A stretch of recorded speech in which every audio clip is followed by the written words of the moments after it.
Gagawa tayo ng daing na bangus pang negosyo.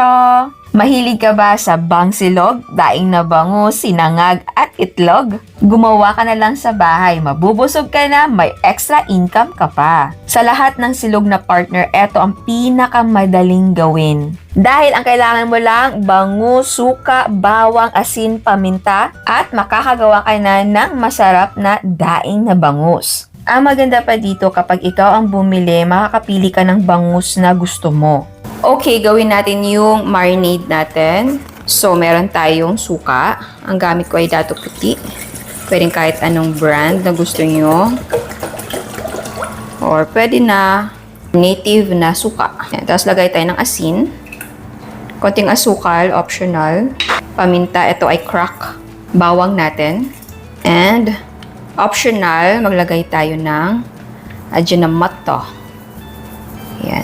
And optional din, chili flakes. Or pwedeng chili powder. And then, mix natin ito na mabuti para matunaw yung ating asin at asukal. So, ito yung nabili kong bangus. So, malaki yung nabili ko. Dahil walang available na iba. Ito ay nakaliskisan na pero hindi ko po pinatanggal yung maliliit na tinik. Yung, alam mo yung maraming tinik, di ba, ang bangus. Hindi ko po yung pinatanggal. Dahil ang mga maliliit na tinik dito ay lalambot yan dahil sa ating suka. Makikita nyo mamaya sa taste test natin. Ginagawa ko na kasi ito dati na okay lang na hindi deboned yung daing na bangus basta nakababad sa suka ng matagal. Okay, so eto yung gagamitin natin na lalagyan para sa pag-marinate natin. Eto, pansin nyo, maputla na siya dahil nalagyan ko siya kanina ng suka pero tinanggal ko ulit dahil gusto ko ilipat. Para makita nyo din yung gagawin ko. Uulitin natin. So, ayan. Ito ay malalaki na bangus. Pwede namang gumamit ng maliliit. Tapos, pinalinisan ko lang siya and tinanggal yung kaliskis. Pero yung mga buto nito ay hindi ko po pinatanggal dahil kapag ganito kasi, naidadaing mo siya or isosoak natin sa suka ng matagal, yung maninipis or maliliit na mga buto ay lalambot. So, pag kinain mo siya, hindi mo na siya mararamdaman. Okay, hindi na siya nakakatinik. Ayan, so ibuhusan natin ulit yung ating mixture ng suka. Ayan. So, hindi natin siya masoak lahat, no, dahil hanggang dito lang yung ating suka. So, within 3 days, pwede natin siyang balibaliktarin. Or, eto, ilagay natin sa bottom. Para eto naman yung masoak. Ayan. Pwede mo din siyang kung ayaw nyo na ganito, pwede mo siyang ilagay na sa mga plastic bag or yung parang pang vacuum seal. Lagyan mo ng suka. Dahil ganun din ginagawa ko before. Ililipat ko siya sa plastic, lalagyan ng suka, tapos iba-vacuum seal mo siya para marinate siya ng individually. Pero ngayon, ito yung gagawin natin. So, takpan natin ito at ilagay sa chiller for 3 days. And after 3 days ay pwede mo na siyang prituhin or pwedeng ilagay sa freezer. Okay, kung gusto mo siyang ibenta, pwede natin siyang ilagay sa mga plastic. So, eto ay hindi pang vacuum seal. Pero, pwede kayong bumili ng ganun para vacuum seal mo na lang siya. Ito ay ordinary lang na plastic bag. Ayan. So, pasok natin yan. Ayan. Pagpasensyahan nyo na po yung ingay ng background dahil umuulan po ng malakas. Ayan, so tama lang yung laki. Tapos, maglagay tayo ng marinade natin.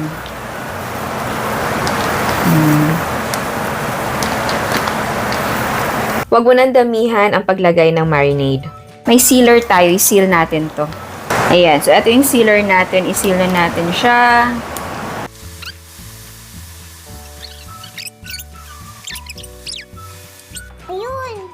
Pagka-seal natin ay ilagay na ito sa freezer. Next naman ay gagawa tayo ng bangsilog. Okay, so unahin na muna natin prituhin yung ating itlog. Ayan. Ayan, so magprito na tayo. Di ba malaki yung bangus natin? So, sa isang buong bangus ay hinati ko siya into 4 equal parts. So, bali isang slice ay para sa isang serving. Yan. Balik na rin natin.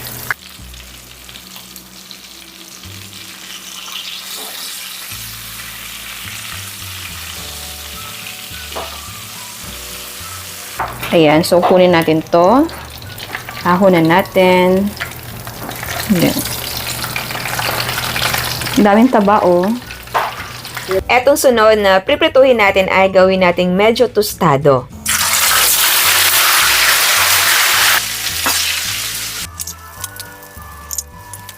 Okay, ngayon naman ay magsangag tayo. So, meron tayong garlic. Ayan. Maglagay tayo ng konting asin. Actually, pwede yung dagdagan yung asin, pero kasi maglalagay ako ng chicken powder. Optional si chicken powder, ha? Pero masarap ang sangag kapag meron ito. Okay. Tapos, maglagay tayo ng rice.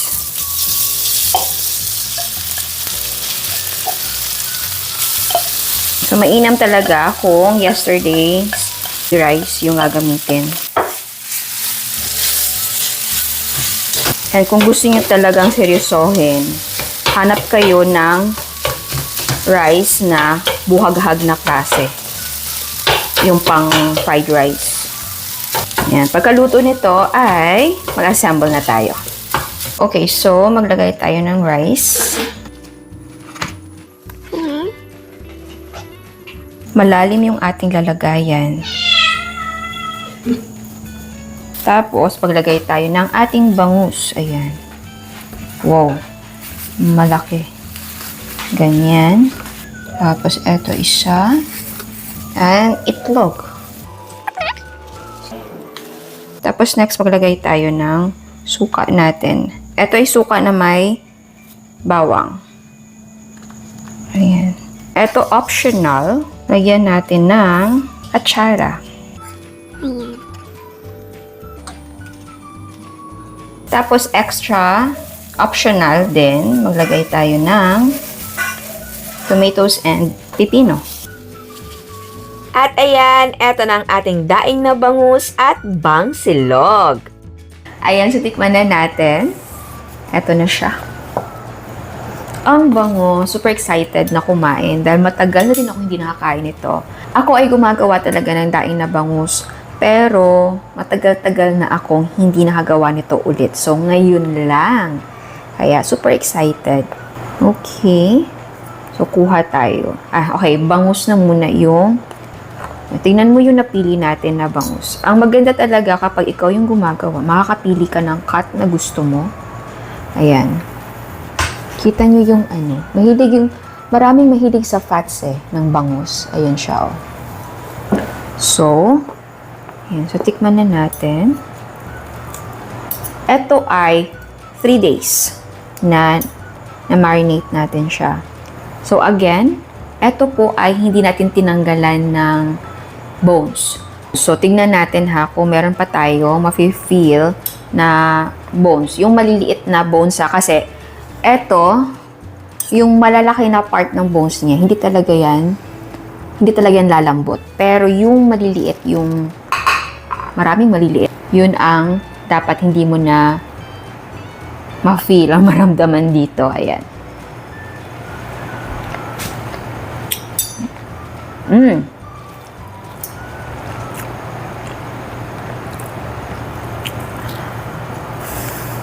Masarap yung timpla natin. And yes, hindi ko na nararamdaman yung bone. So, 3 days, okay na siya. Yung marinade natin, talagang na-absorb na siya nung ating bangus. Kasi pag overnight lang to, hindi mo ma-appreciate yung lasa dahil hindi pa siya totally, alam mo yun na marinate ng ayos. Pero eto, hindi pa nag 1 week ha, pero yeah, satisfied naman ako. So kapag 1 week na to, padi-develop pa din yung kanyang lasa. Ayan. O. Yung mga tinik ay hindi mo na siya nararamdaman. So, very safe na siyang kainin. Ayan. I think ito yung tinik ko, pero malambot na siya. Tignan nyo. Ayan, no? Para na ding laman. Oo, ganun na yung texture niya. Parang laman na siya. So, kainin natin ng may sinangag. Oh my. Sinangag.